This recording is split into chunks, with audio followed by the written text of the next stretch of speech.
Good morning guys. ഇന്ത്യയിലെ ഏറ്റവും മികച്ച ടോപ്പ് സെൻട്രൽ യൂണിവേഴ്സിറ്റിയിലേക്കുള്ള എൻട്രൻസ് എക്സാമാണ് CUET. Not only central universities and some private universities and deemed university.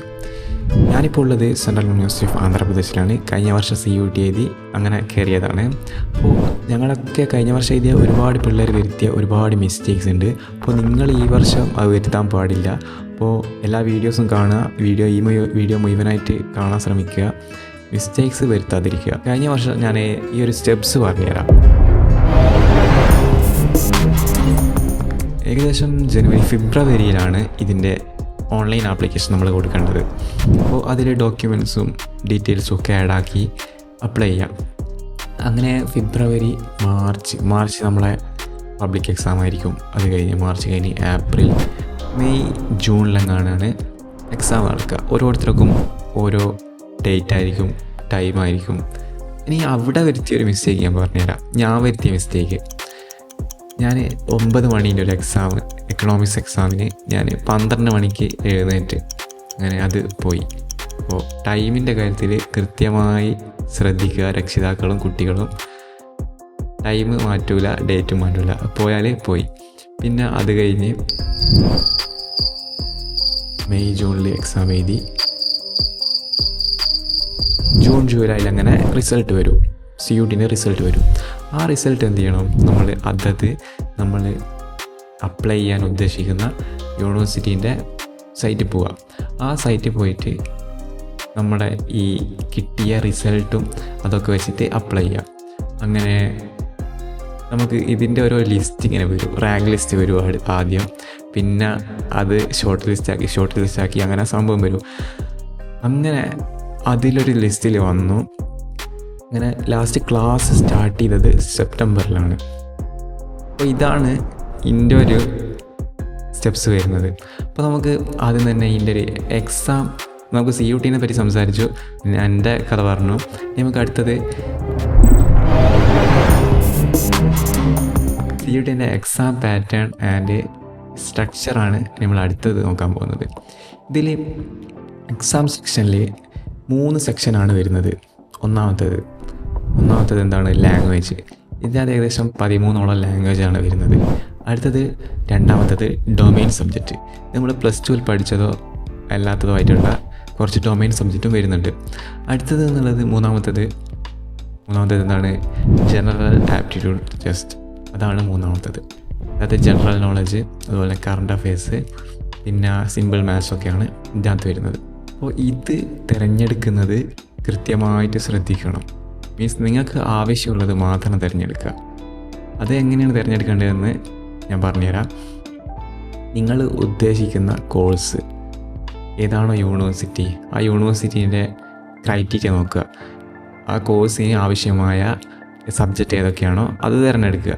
അങ്ങനെ 2-3 യൂണിവേഴ്സിറ്റികൾ നോക്കിക്കഴിഞ്ഞാൽ നിങ്ങൾക്ക് മനസ്സിലാകും നിങ്ങൾ ഏതാണ് തിരഞ്ഞെടുക്കേണ്ടത് എന്നുള്ളത്. അങ്ങനെ ആ സബ്ജക്റ്റ് തിരഞ്ഞെടുക്കുക എന്നതാണ് ഒരു വലിയ കടമ്പ. അത് കഴിഞ്ഞാൽ തന്നെ നമ്മുടെ ഏകദേശമൊക്കെ കഴിഞ്ഞു. ഈ അപ്ലൈ ചെയ്യേണ്ടതില്ല, ഏകദേശമൊക്കെ കഴിഞ്ഞു.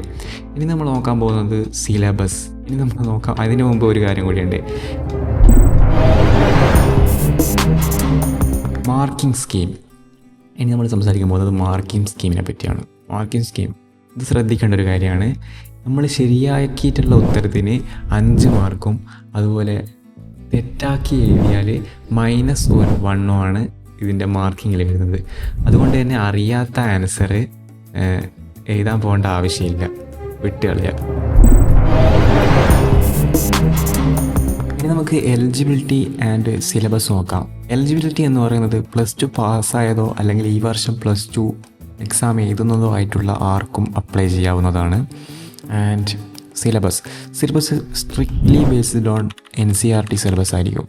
അതായത് നിങ്ങൾ +2 പഠിക്കുന്ന കാര്യങ്ങൾ തന്നെ നമ്മളെ കേരള സ്റ്റേറ്റിൽ ചിലപ്പോൾ NCERT മുഴുവനായിട്ട് പഠിക്കില്ലായിരിക്കും, വേറെ ആയിട്ടുള്ള സിലബസ് ആയിരിക്കും. അപ്പോൾ NCERT സിലബസ് ആണ് നോക്കുക. NCERTയുടെ ബുക്ക് നമുക്ക് ഗൂഗിളിൽ പോയിട്ട് സെർച്ച് ചെയ്താൽ സാധനം കിട്ടും. NCERT എക്കണോമിക്സിൻ്റെ ബുക്കാണെങ്കിൽ NCERT എക്കണോമിക്സ് ബുക്ക് അടിച്ചു കഴിഞ്ഞാൽ സാധനം കിട്ടും. നിങ്ങൾക്ക് ഡൗൺലോഡ് ചെയ്ത് വായിക്കാവുന്നതാണ്. അതുപോലെ തന്നെ CUETക്ക് പഠിക്കേണ്ട സിലബസ് NTAയുടെ വെബ്സൈറ്റിൽ നമുക്ക് കിട്ടും. അതുമാണെങ്കിൽ ഞാൻ ഡിസ്ക്രിപ്ഷനിൽ കൊടുക്കാവുന്നതാണ്. നിങ്ങൾ പോയിട്ട് ചെക്ക് ചെയ്തോളൂ. ആൻഡ് നെക്സ്റ്റ്,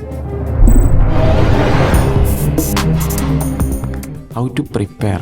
സിലബസ് തന്നെ പഠിക്കുക. ഈ ടൈം മാനേജ്മെൻറ്റാണ് ഇതിൻ്റെ പ്രധാനപ്പെട്ട ഒരു ഘടകം എന്നുള്ളത്. 60 മിനിറ്റ് അങ്ങനെയാണ് കിട്ടുക.